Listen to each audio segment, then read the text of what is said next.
ಈ ರಾಜ್ಯದ ಕಾನೂನು ಸುವ್ಯವಸ್ಥೆ, ಈ ದೇಶದ ಕಾನೂನು ಸುವ್ಯವಸ್ಥೆ ಯಾವ ರೀತಿ ಇದೆ, ಸರಿ ಇದೆಯಾ?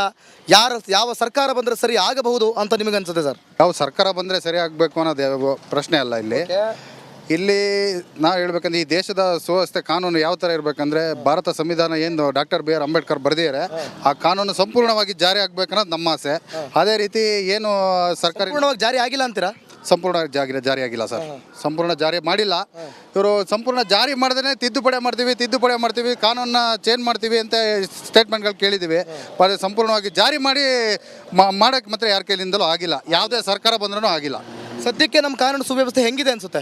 ಸದ್ಯಕ್ಕೆ ತಕ್ಕ ಮಟ್ಟಿಗೆ ಪರವಾಗಿಲ್ಲ ಅಂತ ನನ್ನ ಭಾವನೆ. ಇನ್ನೂ ಚೆನ್ನಾಗಿರ್ಬೇಕು, ಇದಕ್ಕಿಂತ ಇನ್ನೂ ಮೇಲ್ಪಟ್ಟು ಚೆನ್ನಾಗಿ ಹೋಗ್ಬೇಕು, ಚೆನ್ನಾಗಿ ಆಗ್ಬೇಕು ಅನ್ನೋದು ನಮ್ಮ ಆಸೆ.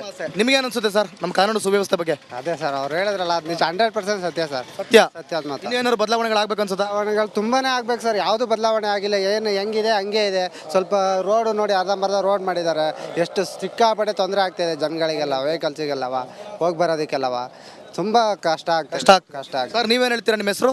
ಸಂತೋಷ್ ಅಂತ ಹೇಳಿ. ಸಂತೋಷ್ ಅವರೇ, ಅದೇ ನಾವು ಸಂತೋಷವಾಗಿರಬೇಕು ಅಲ್ವೇ? ಕಾನೂನು ಸುವ್ಯವಸ್ಥೆ ಬಹಳ ಮುಖ್ಯ. ಇನ್ನೂ ಚೇಂಜ್ ಆಗ್ಬೇಕು ಸರ್. ಈಗಿಂದು ಬೆಳವಣಿಗೆಗೆ ಭಾಳ ಚೇಂಜ್ ಆಗ್ಬೇಕು. ಅದು ಇನ್ನೂ ಭಾಳ ಕಾನೂನು ರೀತಿಯಲ್ಲಿ ಭಾಳ ಸರಿ ಇಲ್ಲ ಈಗಿನ ಲೆವೆಲಲ್ಲಿ ಹೇಳ್ಬೇಕಂತ ಹೇಳಿದ್ರೆ. ಈಗ ಆಲ್ರೆಡಿ ನೀವು ನೋಡ್ತಾ ಇದ್ದೀರಲ್ಲ, ಎಷ್ಟೆಷ್ಟು ಕೊಲೆಗಳಾಗ್ತಿದೆ, ಎಷ್ಟೆಷ್ಟು ಏನೇನು ಆಗ್ತಿದೆ ಅಂತ. ಯಾವುದಕ್ಕೆ ನ್ಯಾಯ ಸಿಗ್ತಿದೆ ನಿಮ್ಮ ಲೆಕ್ಕದಲ್ಲಿ? ಈಗ ನೋಡ್ರಿ, ಈಗ ಯಾವುದೊಂದು ನೇಹ ಕೇಸ್ ಆದ್ಮೇಲೆ ಮತ್ತೊಂದು ಯಾವುದೋ ಹುಬ್ಳಿಲಿ ಇನ್ನೊಂದು ಕೇಸ್ ಆಯಿತು. ಕಾನೂನು ಸುವ್ಯವಸ್ಥೆ ಸರಿ ಇದ್ದೀರಿ, ಇದು ಆಗ್ತಿತ್ತು ಅಂತ? ಸರಿನೇ ಇಲ್ಲ ಸರ್, ನಾನು ಹೇಳ್ತಿಲ್ವಾ, ಅಲ್ಲೇ ಎಣ್ಕೊಂಡ್ರೆ ಮಾಡಿ ಬಿಸಾಕ್ತಿರಬೇಕು. ಆ ಥರ ಕಾನೂನು ಬರಬೇಕು, ಆವಾಗಲೇ ಸರಿ ಆಗೋದು. ಅಲ್ಲೇವರೆಗೆ ಆಗೋದೇ ಇಲ್ಲ ಸರ್.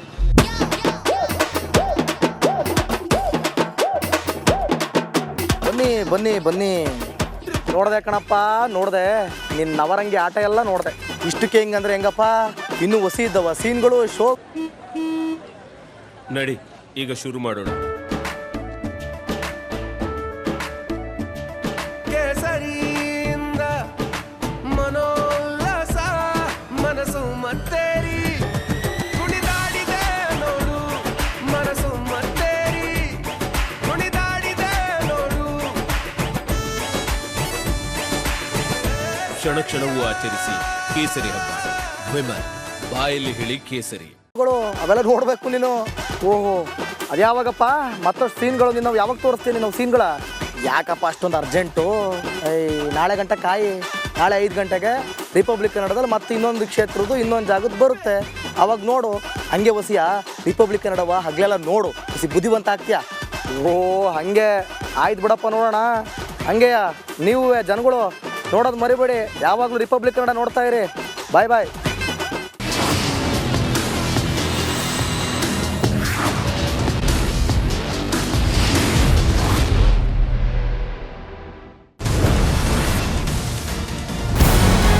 ನಮಸ್ಕಾರ, ಕರ್ನಾಟಕ ಪ್ರೈಮ್ ಟೈಮ್ಗೆ ಸ್ವಾಗತ.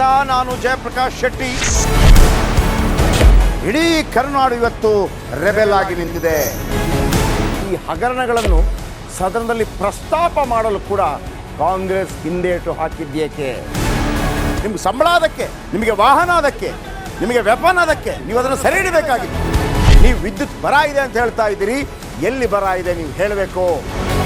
ಪಾಕಿಸ್ತಾನ್ ಆಕ್ಯುಪೈಡ್ ಕಾಶ್ಮೀರ್ ಅದು ಎಂದೆಂದಿಗೂ ನಮ್ಮದು. 40 ಮೆಷಿನ್ಗಳು ತಂದಿತ್ತು ನೋಟ್ ಎಣಿಸುವುದಕ್ಕೆ, ಅದೇ ಹಾಳಾಯಿತು. ಮಥುರಾದ ಗಲಾಟೆ ಇದೆಯಲ್ಲ, ಅದು ಸ್ಥಳೀಯವಾಗಿ ಕೂತು ಪರಿಹರಿಸಬಹುದಾದಂಥ ಕಾನೂನಿದೆ. ಗ್ಯಾರಂಟಿ ಯೋಜನೆಯಿಂದ ನಷ್ಟ ಆಗಿದೆ, ಲಾಭ ಆಗಿದೆ, ದಯವಿಟ್ಟು ಹೇಳಿ. Dawood Ibrahim most wanted criminal ಯಾವಾಗಾದ ಅಂದರೆ ಇಲ್ಲಿ ತನಕ ಭಾರತ ದೇಶದಲ್ಲಿ ಓರ್ವ ದಲಿತ ಪ್ರಧಾನಿಯಾದಂಥ ಇತಿಹಾಸವೇ ಇಲ್ಲ. ರಿಪಬ್ಲಿಕ್ ವರ್ಲ್ಡ್ ಆಪ್ ಇದು ಕೇವಲ ಅಪ್ಲಿಕೇಶನ್ ಅಲ್ಲ, ಸಮಗ್ರ ಸುದ್ದಿಗಳ ಸಂಪರ್ಕ ಮಾರ್ಗಕ್ಕೆ ಕ್ರಾಂತಿಕಾರಿ ಬದಲಾವಣೆ. ರಿಪಬ್ಲಿಕ್ ವರ್ಲ್ಡ್ ಆಪ್ ಕೇವಲ ಸುದ್ದಿ ಅಪ್ಲಿಕೇಶನ್ ಅನ್ನ ಪರಿಚಯ ಮಾಡ್ತಾ ಇಲ್ಲ, ಬದಲಾಗಿ ಡಿಜಿಟಲ್ ಸುದ್ದಿ ಬಳಕೆಯ ಹೊಸ ಯುಗಕ್ಕೆ ನಾಂದಿ ಹಾಡ್ತಾ ಇದೆ. ಇದೊಂದು ಬ್ರೇಕಿಂಗ್ ನ್ಯೂಸ್, ಪ್ರಭಾವಶಾಲಿ ಕಾರ್ಯಕ್ರಮಗಳಿಗೆ ಗಟ್ಟಿಯಾದ ವೇದಿಕೆ. ರಿಪಬ್ಲಿಕ್ ವರ್ಲ್ಡ್ ಅಪ್ಲಿಕೇಶನ್ ಈಗ ಲೈವ್ ಆಗಿದೆ. ಗೂಗಲ್ ಪ್ಲೇ ಸ್ಟೋರ್ ಮತ್ತು ಆಪಲ್ ಆಪ್ ಸ್ಟೋರ್ ಎರಡರಲ್ಲೂ ಲಭ್ಯವಿದೆ. ಈಗಲೇ ಡೌನ್ಲೋಡ್ ಮಾಡಿ.